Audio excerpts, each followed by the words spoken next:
जय श्री कृष्ण दोस्तों, आप सभी का स्वागत है।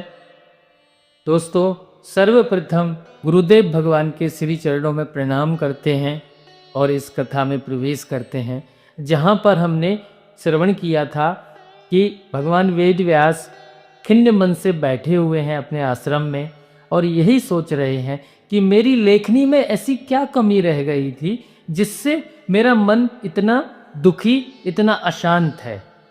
तभी वहाँ पर नारद जी का आगमन होता है और नारद जी पूछते हैं कि हे व्यास जी, क्यों इतने उदास हो, क्यों इतने खिन्न हो, क्यों इतने अशांत हो। तभी वेद व्यास जी उनसे कहते हैं कि हे नारद जी, मैंने सब कुछ लिखा, महाभारत जैसा ग्रंथ लिखा, पर मेरा मन अशांत है। नारद जी कहते हैं कि हे व्यासदेव, आपने वेदों के सार स्वरूप इस महान महाभारत की रचना अत्यंत विस्तार से की है, परंतु इसमें भगवान श्री कृष्ण की लीलाओं का वर्णन विस्तार से नहीं किया है। भगवान अपनी लीलाओं के गुणगान से अधिक प्रसन्न होते हैं। आप ऐसे ग्रंथ की रचना कीजिए जो भगवान की भक्ति की वृद्धि कराने वाला हो, क्योंकि भगवान के अतिरिक्त भगवान को प्रसन्न करने का और कोई मार्ग है ही नहीं। इसलिए दोस्तों, संत कहते हैं कि हरि बिना सुख नाही रे, जग फूंको राख समान। अर्थात संसार के सभी सुख बिना भगवान के नाम के क्षणिक हैं, जैसे राख में छिपी आग। जैसे राख में आग नहीं दिखती, वैसे ही। व्यास जी, मैं आपको अपने ही पूर्व जन्म की कथा सुनाता हूँ कि किस प्रकार भगवान की भक्ति से मुझे मनुष्य जन्म से मुक्ति मिली और भगवान का परम भक्त होने का सौभाग्य प्राप्त हुआ। दोस्तों, यहाँ पर नारद जी अपने पूर्व जन्म की कथा सुना रहे हैं कि पूर्व जन्म में मैं एक दासी पुत्र था और उस दासी पुत्र से मैं संत नारद कैसे बना। नारद जी कहते हैं कि हे व्यासदेव, पिछले कल्प में मैं एक दासी का पुत्र था। मेरी माता दूसरों के घरों में काम करके अपनी जीविका चलाती थी। बहुत मेहनत से मेरा लालन पालन करती और मुझसे अत्यंत प्रेम रखती थी। पिता न होने के कारण सारा भार मेरी माँ पर ही था। एक दिन हमारे गांव में साधुओं की एक टोली आई। मैं उस टोली के साथ रहने लगा। हालांकि मैं बहुत छोटा था और साधुओं की सेवा करने लगा। दिन भर उनके पीछे घूमता रहता। जब वे भोजन कर लेते तो उससे जो बचा हुआ प्रसाद था वो मैं ग्रहण कर लेता। इसलिए दोस्तों, संत कहते हैं कि संत संगति मिले बिरला को, हरि रस पाए सुजान। बहुत दुर्लभ हैं वो लोग जिन्हें संतों का संग प्राप्त होता है, क्योंकि वही संग मनुष्य को हरि रस का स्वाद देता है। नारद जी कहते हैं कि उन साधुओं के साथ रहकर मुझे भगवान की कथाएं सुनने का अवसर मिला। नारद जी ने कहा कि वो जो संत थे ना, जिनकी टोली में ये रहते थे, उनका पूरा दिन जो था वो भगवान के चिंतन में ही व्यतीत होता था। भजन, ध्यान, कथा, यही उनका जीवन था। मैं भी उनके संग रहकर भगवान की लीलाएं सुनता, भजन करता और आनंद पाता। हे व्यास, धीरे धीरे मेरा मन पूर्णता भगवान में लग गया। संत संग से ही मेरे भीतर भक्ति का उदय हुआ और भगवान के दर्शन की लालसा जाग उठी। दोस्तों, संतों के संग से ही भगवान से मिलने की लालसा जागती है। यहाँ पे ये बात सिद्ध होती है। तभी तो संत कहते हैं कि साधु संगति हरि रस पावा, जन्म जन्म के क्लेश मिटावा। संतों की संगति से ही हरि का रस मिलता है और जन्म जन्म के दुख मिट जाते हैं।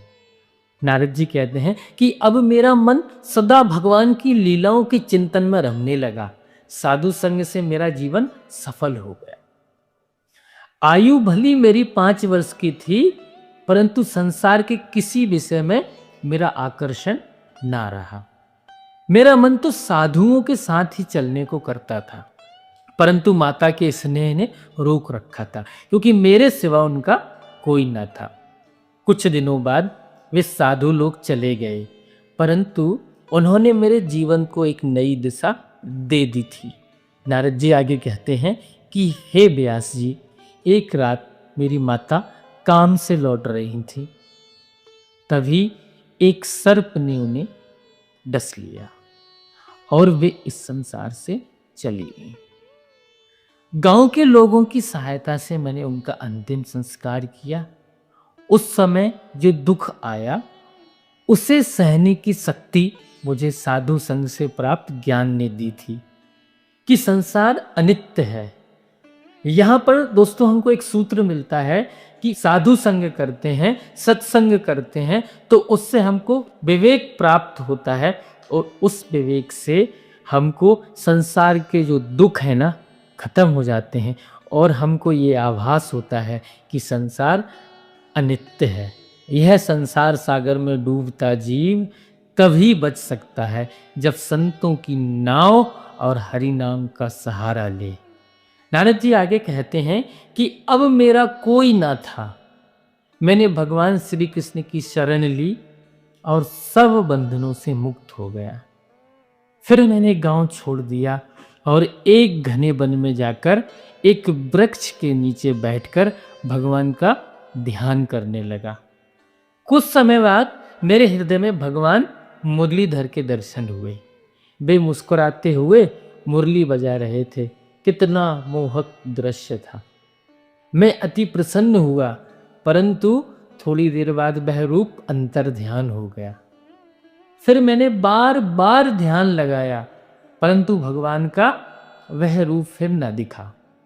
मैं निरंतर प्रयास करता रहा, तभी भविष्यवाणी हुई कि बस इस जन्म में तुम्हें उस दिव्य रूप के दर्शन नहीं होंगे। अब अपनी कर्म समाप्त होने पर अगले जन्म में तुम हमें प्राप्त करोगे। संत कहते हैं जो तन मन और धन से भगवान की भक्ति करता है उसे भगवान अवश्य मिलते हैं, चाहे कुछ देर क्यों ना लग जाए। आगे नारद जी कहते हैं कि तब मैंने प्रयास छोड़ दिया और शांत चित्त होकर भगवान का स्मरण करता रहा।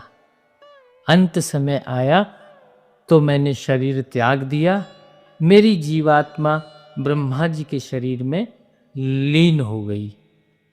जब अगले कल्प में ब्रह्मा जी ने सृष्टि का आरंभ किया और मारीची, दक्ष आदि प्रजापति उत्पन्न हुए, तब मैं भी ब्रह्मा जी के मानस पुत्र के रूप में प्रकट हुआ। आगे नारद जी कहते हैं कि अब मैं सदा भगवान के गुणगान में रमण करता हूँ और संसार में घूमकर भक्तों को भक्ति का संदेश देता हूँ।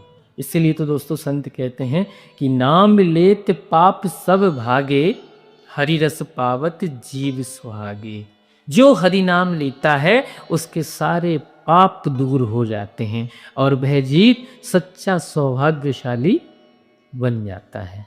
नारद जी आगे कहते हैं कि हे व्यास जी, इसीलिए अब आप भगवान की लीलाओं का विस्तार पूर्वक वर्णन करें और भागवत पुराण की रचना करें, जो भक्ति, ज्ञान और वैराग्य का अमृत स्रोत है।